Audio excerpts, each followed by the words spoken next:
Olá pessoal, meu nome é Dayana e o nosso grupo ficou responsável por falar das complicações na gestação. O meu grupo é formado por eu, Dayana, Priscila, Patrícia, Aide, Tainá, Flávia, Soraya, Simone, Milena e Luiz. O nosso trabalho tem como principal finalidade orientar e mostrar os fatores que predispõem à gestação de alto risco, como gestantes diabéticas, gestantes com sífilis e entre outras. No exemplo da sífilis, a gestante com sífilis pode ocorrer a morte do feto. E a gente vai abordar várias outras doenças que predispõem essa gestação de alto risco. E exaltar, exemplificar a importância de um pré-natal bem feito. Gestação de alto risco. Ela pode ser compreendida como aquela na qual a vida ou a saúde da mãe, do feto ou do recém-nascido tem maiores chances de serem atingidas devido a patologia pré-existente ou adquirida durante a gestação. A gestação é um evento resultante da fecundação do óvulo, o ovócito, pelo espermatozoide. Durante o período da gestação, o corpo vai se modificar lentamente, preparando-se para o parto e para a maternidade. A gestação é um fenômeno fisiológico e, por isso mesmo, sua evolução se dá, na maior parte dos casos, sem intercorrências. Há uma parcela pequena de gestantes que, por serem portadoras de alguma doença, sofreram algum agravo ou desenvolveram problemas, apresentam maiores probabilidades de evolução desfavorável, tanto para o feto quanto para a mãe. Essas são, portanto, classificadas gravidez de alto risco. Entretanto, em uma situação limítrofe, que pode implicar riscos tanto para a mãe quanto para o feto, e a um determinado número de gestantes que, por características particulares, apresentam maior probabilidade de evolução desfavorável, são as chamadas gestação de alto risco. Considera-se gravidez de risco a manifestação de intercorrência materna ou fetal durante a vida intrauterina do concepto que afete a evolução e a resolução da gravidez. Primeira consulta. É mais importante, pois os profissionais transpassam confiança e segurança para a gestante.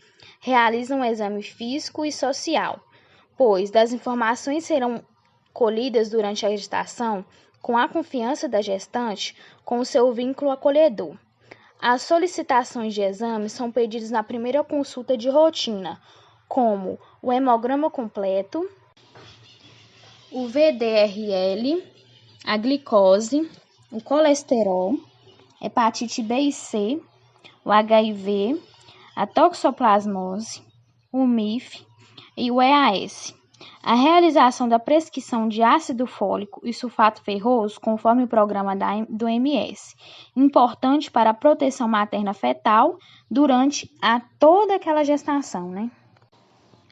E quais são os exames a serem realizados durante o pré-natal? Então, eles são tipagem sanguínea e fator RH, né, que identifica o tipo de sangue. Se a gestante tem RH negativo e o pai do bebê RH positivo, ele deve fazer um outro exame durante o pré-natal, o COMS indireto. Após o nascimento, caso o bebê tenha RH positivo, a mulher deverá tomar uma vacina em até 3 dias após o parto, para evitar problemas na próxima gestação, né? E essa gestante, ela tem direito, né, à vacina pelo SUS. O hemograma que eu falei, ele identifica alguns problemas, como, por exemplo, anemia, que é a falta de ferro no sangue. É comum na gravidez e é fácil de ser tratada. A glicemia, que mede a quantidade de açúcar no sangue. Se estiver alta, pode indicar diabetes, que deve ser cuidada como dieta, atividade física e uso de medicamentos. O exame de urina e urocultura. Eles identificam a presença de infecção urinária.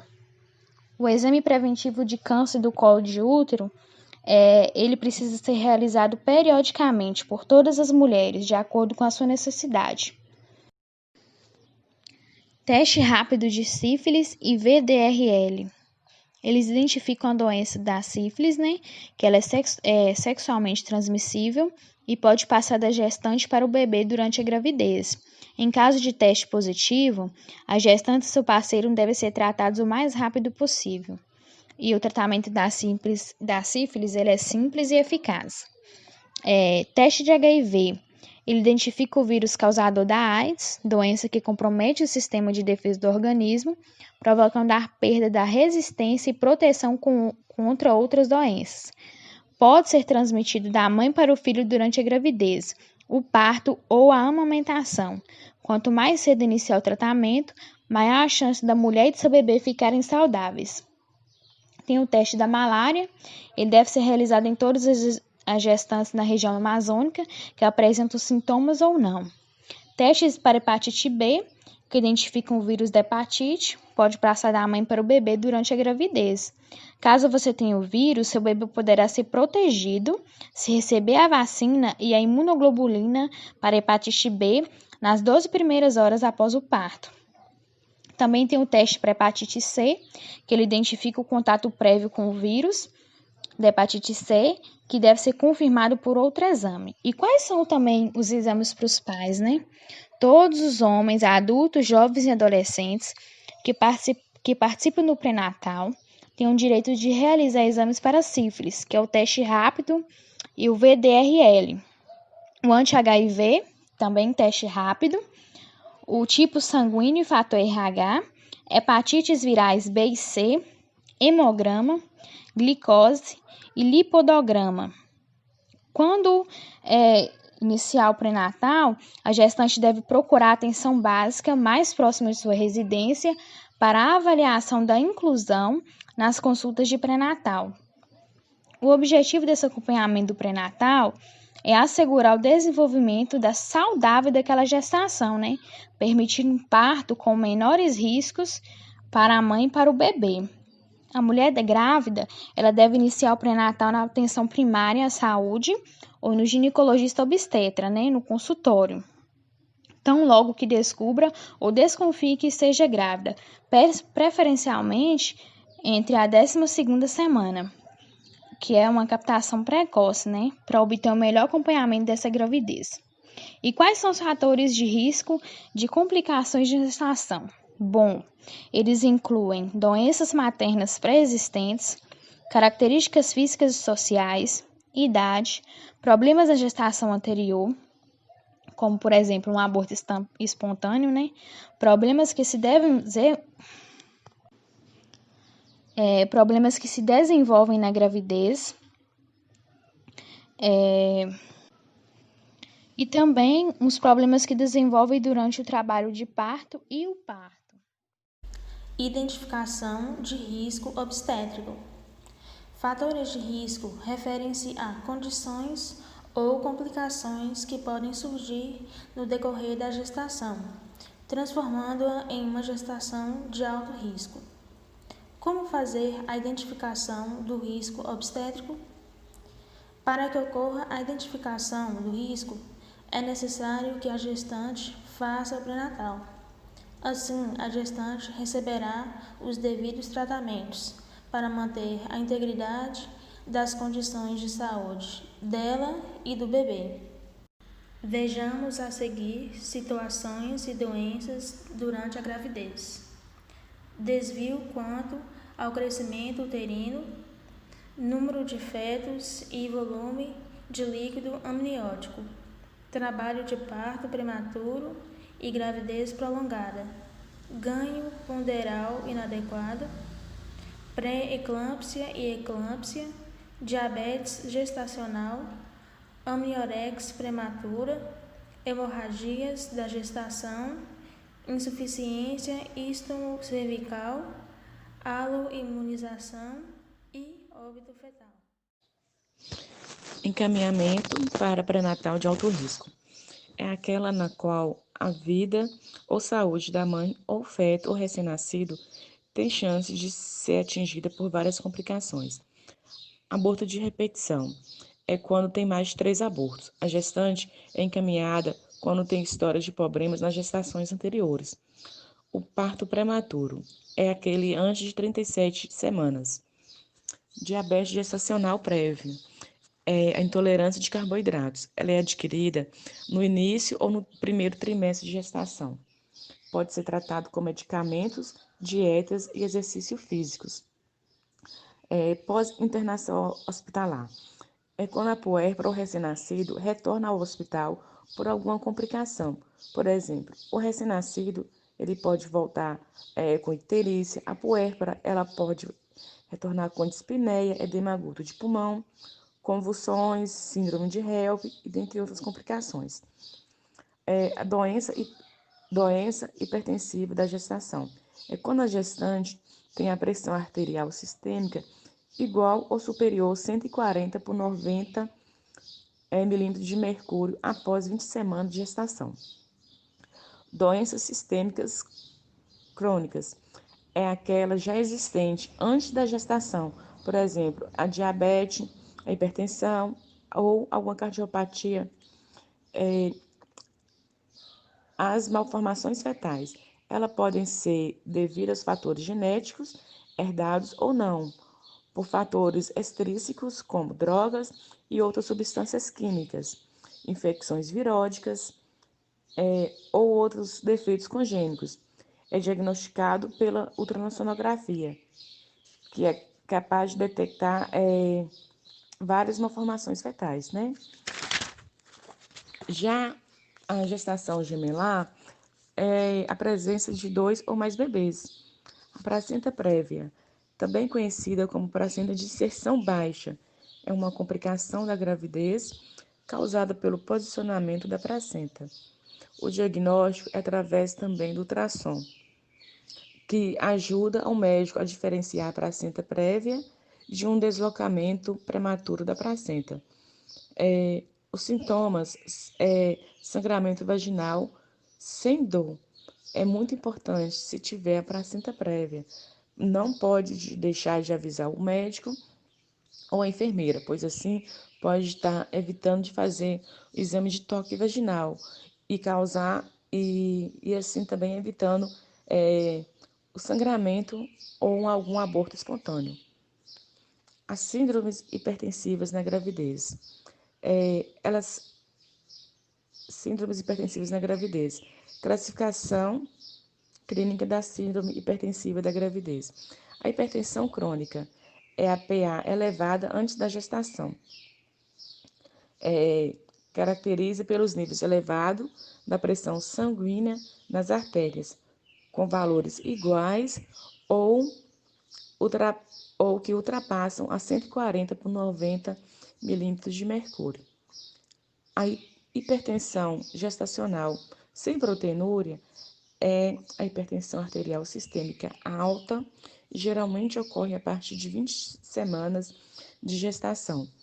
Esse problema pode evoluir para uma eclâmpsia. A pré-eclâmpsia ou eclâmpsia, ela pode ser classificada como leve ou grave.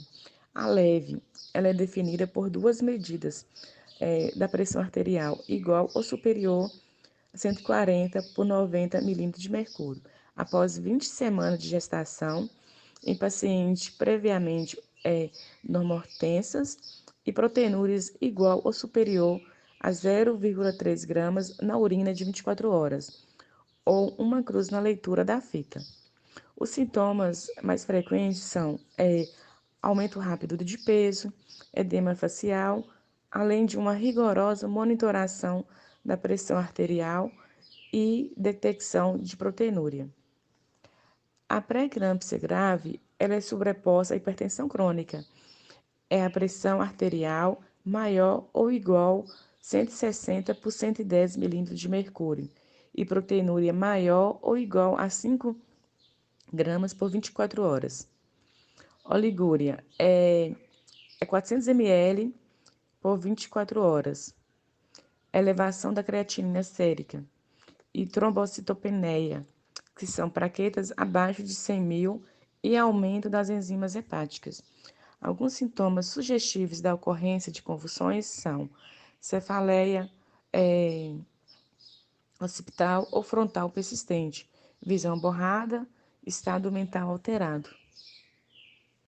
Boa noite, me chamo Soraya. Vou estar falando sobre síndromes hemorrágicas que abrangem diversas condições clínicas, sendo caracterizadas por hemorragias de gravidade variável e espontânea ou pós-traumáticas, em diferentes locais do corpo, presente ao nascimento ou diagnosticadas ocasionalmente, relacionadas a doenças hematológicas ou de outras condições sistemáticas, incluindo o uso de medicamentos. Então, nos primeiros meses de gestação, vamos ter o aborto, que pode ser precoce, que ocorre até a 12ª semana de gestação, e tardio, a partir da 12ª semana de gestação. A classificação do aborto é feita de acordo com os sinais e sintomas apresentados e complementados com a realização de exames. Temos a ameaça de abortamento, que é o sangramento discreto com a ausência de dor ou dor discreta. Apresenta colo de útero fechado. Temos o abortamento inevitável, que ocorre um sangramento e dores mais intensas e o orifício do colo uterino encontra-se entreaberto. Temos o abortamento completo, que ocorre a eliminação total do produto com presença de sangramento discreto ou ausente. Ausência de dor, colo de útero fechado. O abortamento incompleto, que é a eliminação parcial do produto. Sinais de dores e sangramentos mais intensos, colo de útero entreaberto. O abortamento infectado, que tem a presença de restos de produto e a ocorrência de infecção, sangramento irregular, dor, febre e a presença de secreção purulenta, útero amolecido. É bem evitável em aborto ilegal, ocorrendo mortalidade materna. Temos também o aborto retido, morte do produto, material fica retido por mais de 30 dias no organismo da mãe. Não apresenta sangramento ou dor, ausência de batimento cardíaco fetal ou ausência de embrião no saco gestacional. Temos o abortamento habitual, que apresenta 3 abortos espontâneos consecutivos, tendo que consultar o médico e tratamento dos pais. Outra consequência é o deslocamento córeo-amniótico, que é uma complicação grave na gestação em que a placenta se separa do útero, onde a condição priva o bebê de oxigênio e nutrientes, ocorrendo sangramento vaginal de pequena intensidade, dor na barriga, dor nas costas. Temos também a gravidez ectópica, que é uma gestação em que o óvulo fertilizado é implantado fora do útero, causando dor pélvica, sangramento vaginal.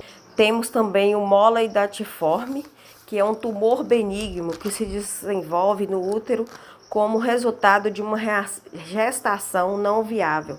Pode ou não haver a presença de um embrião ou tecido placentário. Se houver um embrião, infelizmente, ele não sobreviverá. O sangramento vaginal pode ser de cor marrom escura ou vermelho vivo, como também ritmo de cardíaco acelerado, pressão alta, náuseas, vômitos. Nos últimos meses gestacional, temos a placenta prévia. É definida como uma placenta que recobre ou se implanta muito próximo ao orifício interno do colo uterino, como ocorre sangramento vaginal indolor. Temos o deslocamento prematuro de placenta, que baseia-se na sintomatologia e pode apresentar-se sobre várias formas de gravidade. Pode ocorrer de forma assintomática, com diagnósticos intraparto e visibilização direta de coágulos entre o uterino ou reto placentário. Temos a separação da placenta normalmente inserida antes da expulsão fetal, após 20 semanas de gravidez. Gravidez ectópica. O óvulo fertilizado se implanta na cavidade uterina. Essa implantação embrionária ocorre fora do útero, nas trompas ou em outros locais. Na imagem, podemos ver que o feto está nas trompas. A gravidez pode ser apenas um embrião ou ela pode ser múltipla, ou seja, gemelar. Os riscos podem ser gestação de risco habitual ou gestação de alto risco. A gestação de risco habitual, após o pré-natal, o médico certifica de que não há maiores riscos de complicações para a mãe e o bebê. E já a gestação de alto riscos são aquelas doenças maternas que pode levar complicação para a mãe e para o bebê, que no caso é hipertensão, diabetes, anemias e entre outras. A placenta prévia é conhecida como a placenta de inserção baixa. É uma complicação da gravidez causada pelo posicionamento da placenta que se implanta na parte inferior do útero, cobrindo parcial ou totalmente o colo do útero. A placenta é inserida no segmento inferior do útero ou à frente da apresentação após as 28 semanas. Durante a gestação, a cada 1.000 grávidas, de 3 a 6 mulheres têm problemas. O sangramento pode ser um dos sintomas. Conforme a parte inferior do útero estica, na segunda metade da gravidez, a placenta pode se deslocar, provocando uma hemorragia. E se a placenta estiver obstruindo completamente o colo do útero, isto é, o fundo do útero, o parto normal se torna impossível. Classificação. Durante a gravidez, a placenta se move conforme o útero é esticado e cresce. É muito comum que a placenta esteja no baixo do útero no começo da gravidez. Porém, conforme a gravidez continua, a placenta se move para a parte superior do útero por volta do terceiro trimestre. A placenta deve estar próximo do topo do útero, de forma que a cérvix esteja livre para o parto. Algumas vezes a placenta cobre parcial ou completamente a cérvix.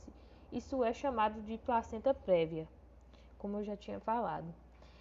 Algumas formas diferentes de placenta prévia, que é a marginal, que é a placenta que está próxima à cérvix, mas não cobre a abertura. E já a parcial é a placenta que cobre a parte da abertura da cérvix, e a total é a placenta que cobre toda a abertura da cérvix. Diabetes gestacional é uma intolerância a carboidrato diagnosticada pela primeira vez durante a gestação, podendo ou não persistir após o parto. É causada pela ação dos hormônios placentários que antagonizam a ação da insulina materna. O diagnóstico é feito por exames laboratoriais, geralmente com sobrecarga oral de glicose.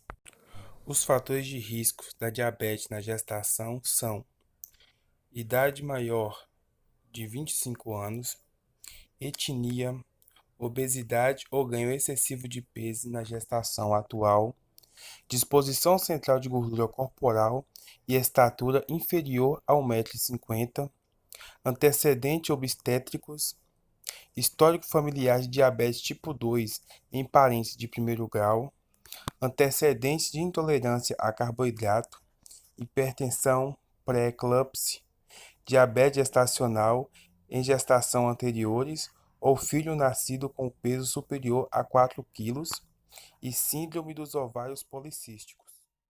DSTs na gravidez. As doenças sexualmente transmissíveis, conhecidas pela sigla DST, elas podem surgir antes ou durante a gravidez e prejudicar a saúde da mãe e do bebê, trazendo complicações como parto prematuro, aborto, baixo peso ao nascer e atraso no seu desenvolvimento, no desenvolvimento do bebê. E eu vou falar as principais DSTs na gravidez, Tem a sífilis, que ela está presente durante a gestação e deve ser tratada logo que identificada, pois existe risco de a doença atravessar a placenta e passar para o bebê, ou causar complicações como aborto,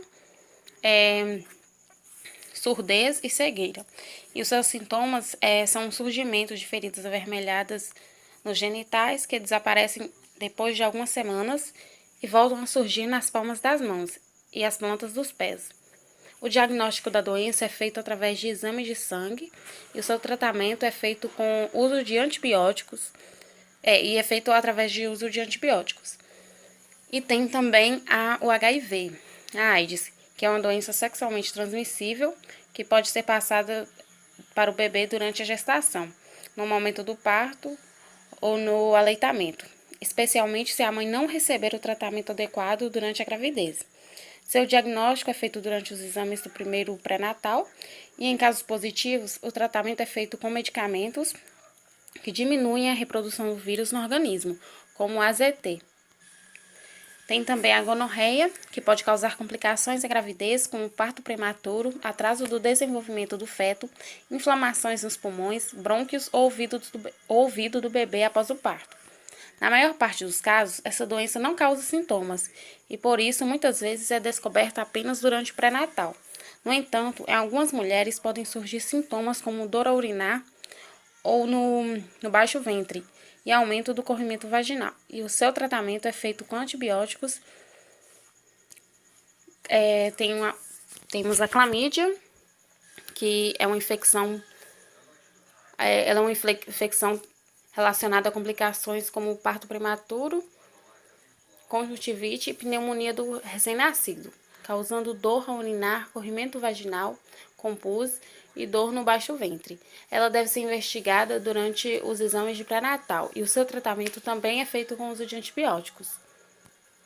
A herpes, que durante a gravidez, a herpes aumenta os riscos de aborto, microcefalia, retardo do crescimento do feto e contaminação do bebê pela herpes congênita, especialmente durante o parto. Nessa doença, surgem feridas na região genital que são acompanhadas de ardência, formigamento, coceira e dor, e podem evoluir para pequenas úlceras. O tratamento é feito com medicamentos que combatem o vírus, mas a herpes não tem cura definitiva. Cancro mole, que é caracterizado pelo surgimento de várias feridas dolorosas na região genital e no ânus, podendo ocorrer também o aparecimento de apenas uma úlcera mais profunda, sensíveis e com mau cheiro. O diagnóstico é feito com um exame de raspagem da ferida e o tratamento utiliza injeções ou comprimidos de antibióticos. E por último, temos a donovanose, que é também conhecida como granuloma venéreo ou granuloma inguinal, e provoca o aparecimento de úlceras ou nódulos na região genital e anal, que normalmente não causam dor, mas que pioram durante a gravidez. Na maior parte dos casos, ela não causa prejuízos ao feto, mas deve ser tratada com antibióticos para não se disseminar para outras regiões do corpo. A sua prevenção... Então, a prevenção da transmissão de doenças sexualmente transmissíveis para o feto durante a gestação e o parto depende principalmente de fazer o pré-natal adequadamente e seguir as consultas médicas. Além disso, é importante estar atento a qualquer alteração na região genital e procurar ajuda médica logo que identificar feridas, excesso de corrimento vaginal ou coceira na região genital. Durante a gestação, além das outras patologias, devemos estar atentos às ISTs. Precisamente falaremos da sífilis, uma doença infecto-contagiosa causada pela bactéria Treponema pallida, no qual é transmitida por via sexual de forma vertical durante a gestação. Os sintomas são pequenas feridas ou verrugas na região da virilha, ou descoberta através do VDRL, um exame laboratorial. Na criança, os sinais apresentam nos primeiros meses de vida, tendo como complicação pneumonia, feridas no corpo, cegueiras, dentes deformados, problema ósseo, surdez ou deficiência mental ou morte fetal. Na criança, também é realizado o VDRL quando nasce. O tratamento durante a gestação também é feito com penicilina, nas 3 etapas da sífilis. Na primária, é uma dose única, na fase secundária, é uma dose por semana, na fase terciária, uma por semana. Já no RN, é de acordo com o peso, é uma dose de penicilina, de acordo com o peso, igual eu falei anteriormente. O objetivo da nossa cartilha é colaborar na promoção da saúde da gestante através do acesso às informações necessárias à gestante. E o nosso trabalho tem como finalidade mostrar acerca das complicações que podem acontecer durante a gestação e suas problemáticas.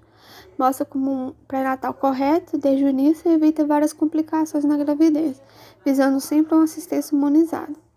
E qualquer eventualidade, encaminhar a gestante a uma equipe especializada.